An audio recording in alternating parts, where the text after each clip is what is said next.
पटना में सफलतापूर्वक संपन्न हुआ रेटिना कॉन्क्लेव। पर्दे की बीमारी पर हुई व्यापक चर्चा। पटना के होटल पनाश में 20 जुलाई को यंग ऑप्थोमोलॉजिस्ट ऑफ इंडिया और दृष्टिपुंज हाई हॉस्पिटल के संयुक्त तत्वावधान में रेटिना कॉन्क्लेव का आयोजन सफलतापूर्वक संपन्न हुआ।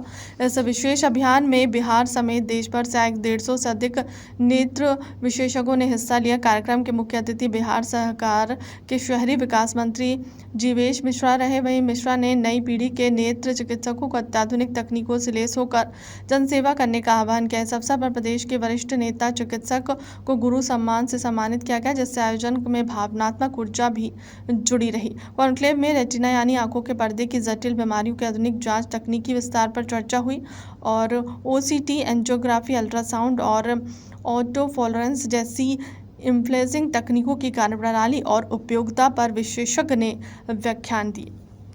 ये उपाय आज के ज़माने में मैं यही कहूँगा कि हम लोग सब लोग मोबाइल कंप्यूटर में घिर गए हैं। हमारी दुनिया बस मोबाइल के इर्द गिर्द हो गई है। तो एक मैं यहीं से संदेश दूंगा कि स्वयं भी और छोटे छोटे बच्चों को भी इस बात के लिए प्रेरित करें कि थोड़ा बाहर निकलें, घूमें फिरें, आउटडोर एक्टिविटी करें। जब भी खाली समय मिले तो सिर्फ मोबाइल या सोशल मीडिया में न चिपके रहें। इसके अनेकों दुष्प्रभाव हम दिन प्रतिदिन अपनी ओपीडी में देखते हैं। बच्चों में लगातार मायोपिया की समस्या बढ़ती जा रही है, नंबर तेज़ी से बढ़ता है, अधिक बच्चों को चश्मा लग रहा है और इसके चलते उनके मानसिक विकास पर भी प्रभाव पड़ता है। तो मैं सारे माता पिता और पूरे प्रदेश की जनता को यही संदेश दूंगा कि जो मोबाइल, टीवी और सोशल मीडिया की दुनिया है उसके समय को कट करें और आउटडोर एक्टिविटी और जो रियल वर्ल्ड है, वर्चुअल दुनिया से हट के रियल वर्ल्ड की तरफ ध्यान दें, ताकि बच्चों का स्वस्थ विकास हो और वो देश के और प्रदेश के विकास के लिए भागीदार। हाँ, आज योसी का एक बड़ा कार्यक्रम यहाँ था, यंग ऑप्थेल्मेटिक सोसाइटी ऑफ इंडिया, जो आँख के डॉक्टर हैं और जिनकी उम्र 40 साल से कम है, उनको इन लोगों ने यंग योसी उसका बनाया और पूरे देश के ऐसे डॉक्टर बड़े संख्या में आज बिहार की पावन धरती पटना में उनका आगमन हुआ और पूरे दिन नए रिसर्च को बेस करते हुए यहाँ के वरिष्ठ डॉक्टर की पूरी टीम, जो विद्वान डॉक्टर है हमारे यहाँ पटना के आई के, उनके द्वारा उनका मार्गदर्शन हुआ और किस प्रकार वो 40 के बाद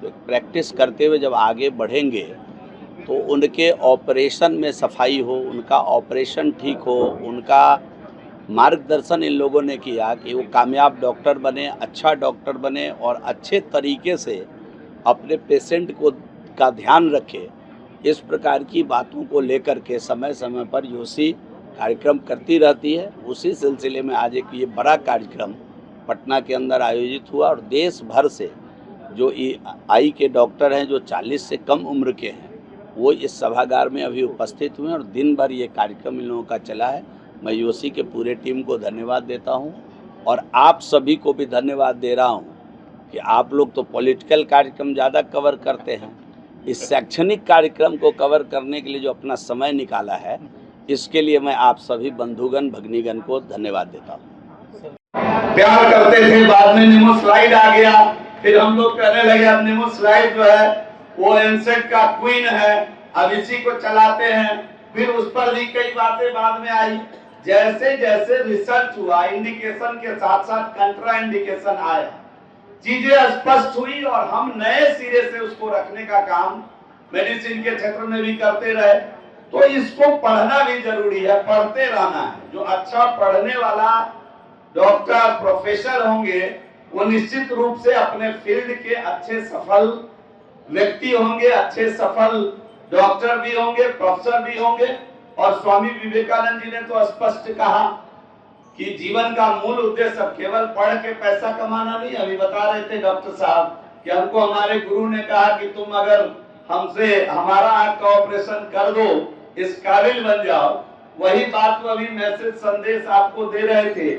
तो जीवन का मूल उद्देश्य जो है, स्वामी जी ने कहा कि मनुष्य में जीवन का पढ़ाई का जो मूल उद्देश्य है, शिक्षा का मूल उद्देश्य है, वो मनुष्य में सेवा भाव होना चाहिए, उत्पन्न करना होना चाहिए। भगवान करे आपके जीवन में आपकी हर इच्छा पूरी हो जाए और समस्त इच्छा की पूर्ति के बाद जरूर समाज के लिए कुछ पल, कुछ क्षण निकालिए।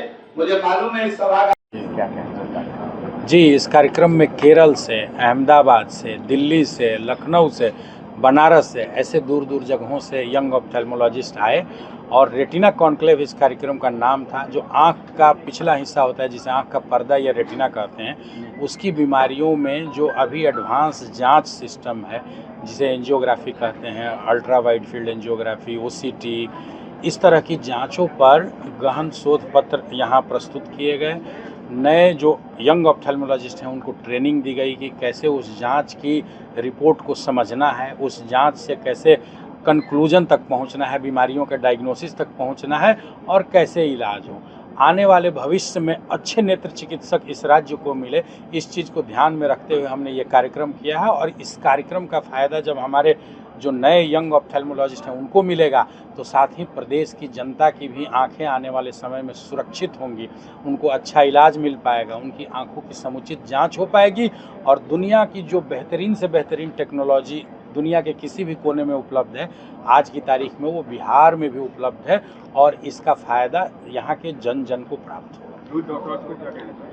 यूथ डॉक्टर्स, आज के ज़माने में यूथ डॉक्टर्स इतना ज़्यादा इन्फॉर्म्ड हैं, उनके पास सूचना तंत्र का जाल है। चूँकि इन्फॉर्मेशन टेक्नोलॉजी का ज़माना है, आप जान रहे हैं। हमारे ज़माने में हम लोग किताबों तक सीमित थे, उसके अलावा अपने प्रोफेसर से मिलते थे, ज्ञान के यही दो स्रोत थे। लेकिन आज सूचना तंत्र का जो जाल है, वर्ल्ड वाइड वेब, जो WWW हम लोग कहते हैं, इसमें इन्फॉर्मेशन की भरमार है। तो इसमें अच्छी इन्फॉर्मेशन और कन्फ्यूजिंग इन्फॉर्मेशन भी है। और जब हम लोग www.com सर्च करते हैं तो कंफ्यूज हो जाते हैं। तो हमारे कार्यक्रमों का यही उद्देश्य होता है कि जो दुनिया में जितनी इन्फॉर्मेशन उपलब्ध है उसमें से सटीक और छान कर जो काम की जानकारी है वो नए युवा माइंड में भरना, ताकि युवा माइंड कंफ्यूज नहीं हो, उसके पास सही जानकारी होगी, सही इंटरप्रिटेशन होगा, वो जांच अच्छे से समझेगा, कंक्लूजन पर आएगा, सही इलाज करेगा, तो हमारा प्रदेश भी स्वस्थ होगा और प्रदेश खुशहाली की तरफ बढ़ेगा।